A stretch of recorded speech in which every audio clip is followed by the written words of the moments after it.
আমি যারে বুঝাইয়া পয়সা দিয়ে তবলিগে পাঠাইছি সে সিলেট চাইছে আমার হুজুর আল্লাহর রাস্তায় সময় লাগাইছেন এলকি কয় কি রে আল্লাহ হ্যাঁ লাগাইছি তো কতদিন লাগাইছেন আমি কই যে 37 বছর চলে উই বাবা এতদিন কোন কোন জায়গা লাগালেন আমি কই 12 বছর মাদ্রাসায় পড়ছি আর এই 25 বছর হাদিস পড়াই কয় যে এটা না হুজুর এটা না আমি বলি কোনটা সুদ খাইছো ঘুষ খাইছো মাগিবাজি ফাঁকিবাজি লম্পটে লুচ্চমি দুনিয়ার আকাম করছো 65 বছর মতো চাকরি করে ঘুষির টাকাতে দাঁড়াম দিছো আমার রাজে 3 চিল্লে দিয়ে তুমি হইছো কুতুবুল আকতাব আর আমি এই 12 বছর মাদ্রাসায় পড়াইছি 25 বছর হাদিস পড়াই এটা তোমার শয়তানের রাস্তা হয়ে গেছে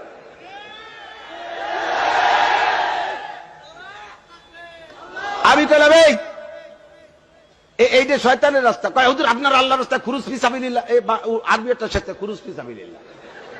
খুরুজ ফি সাবিলিল্লাহ করেন না আল্লাহর রাস্তায় বের হন না আমি এক করে 3 চিল্লে যাব তুই বুখারী শরীফ পড়া আমি দুইটা মাদ্রাসায় বুখারী পড়াই তুই বুখারী পড়া আর তুই মুসলিম পড়া কথা বলে ঠিক তুই পড়া এগুলো আমি এক করে চিল্লে চলে যাব তুই কয়দিন চিল্লে গেছিস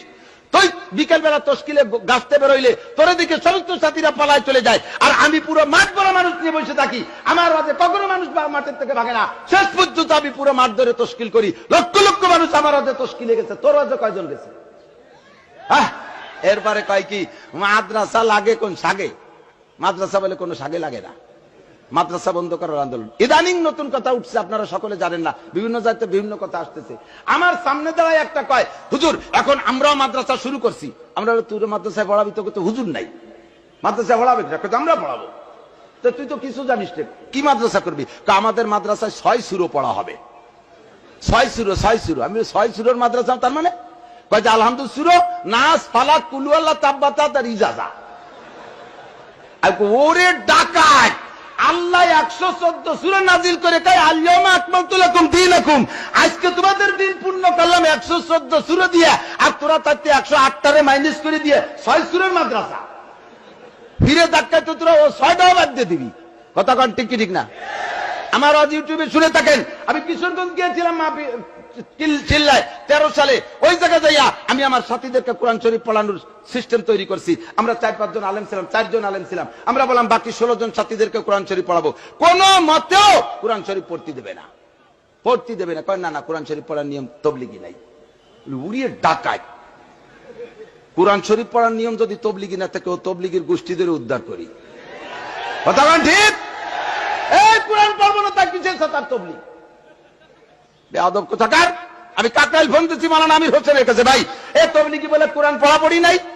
বলছে কয় কোন ডাকাত আমি যে আমি শব্দ ডাকাত সেই ডাকাত তো সুরারে কাকরাইল ফটাই দেন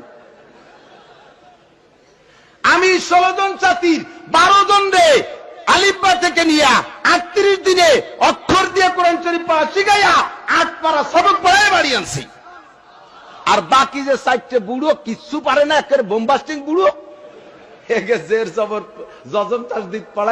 মোটামুটি সংযোগ পদ্ধতি শিখে বাড়ি আনতে সক্ষম হয়েছি উলামায়ে কিরামের তবলিগ আর তোমার তবলিগ জীবনে কোনোদিন এক হইতে পারবে না কথা বলেন ঠিক না এতদিন কাঁদছো হুজুর উলামা হযরত আছেন এখন উলামা হযরত দিকে তোমার চোখটা টাইতেছে সাবধান সতর্ক হয়ে যাও